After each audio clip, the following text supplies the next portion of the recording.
জিন্দেগি পশুত্ব অর্জন করিয়া খাওয়া ও ঘুমের মধ্যে বাথরুমে সারার মধ্যে আপনার ছেলে মেয়েকে পয়দা করার মধ্যে আপনার জিন্দেগি খরচ করিয়া ফেলবেন। সিদ্ধান্ত নেওয়ার দায়িত্ব কিন্তু আপনার।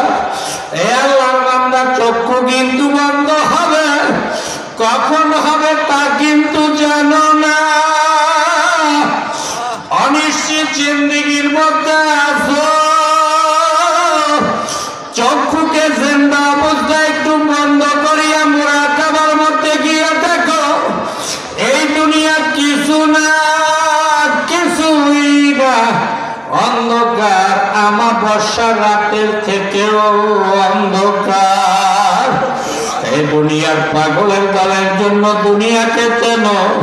দুনিয়ার যদি কোন পরিচয় লাভ করতেই পারো, এই দুনিয়াকে যদি চিনতেই পারো, আল্লাহর ফজল করমে মাওলার পরিচয় পাবা।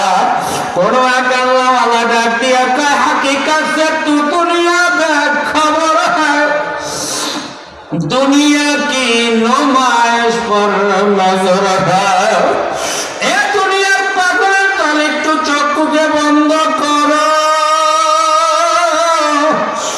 বন্ধ করিয়া একটু দুনিয়ার দিকে তাকাও। এই দুনিয়া কি ছিল? কত শিশু, ছোট্ট বাচ্চা, কত কাদার মতো দুনিয়ায় আসলো, আর সেই মানুষটা এত দামি পরিণত হইয়া গেল।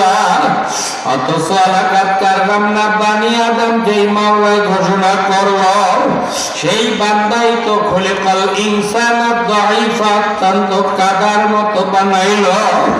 এই বান্দাকে এত কাদার মতো দুর্বল বানাইয়া সব থেকে দামি ঘোষণা করার মাধ্যম কিন্তু একমাত্র কলম। এই কলমের চিকিৎসা করো, কলমের একমাত্র চিকিৎসা মাওলার জিকির। মাওলার জিকির খুব বেশি পরিমাণে করো। উযকুরুল্লাহ যিকরান কাসীরা ওয়া সাব্বিহুহু বুকরাতাও ওয়া আসীলা। যদি বেশি পরিমাণে জিকির করতে পারো, এই অন্তরের মধ্যে থেকে সব গায়রুল্লাহ বের হবে। কারণ অন্তরের মধ্যে 10 ধরনের গায়রুল্লাহ নিহিত।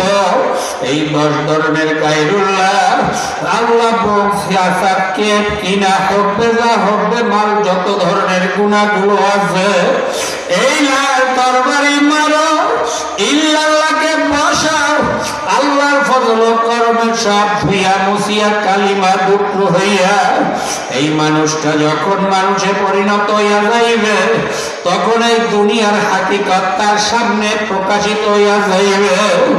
এই দুনিয়ার কিছুই না। যেই বাবা, যেই মা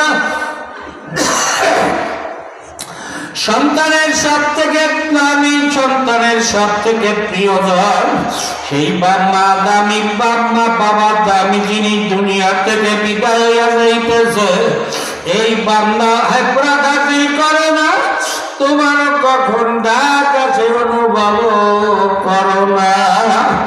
এর জন্য এই মানুষটা মানুষে পরিণত হইতে চাইলে এই অন্তরটাকে পরিচ্ছন্ন করো, অন্তরকে পরিচ্ছন্ন করো।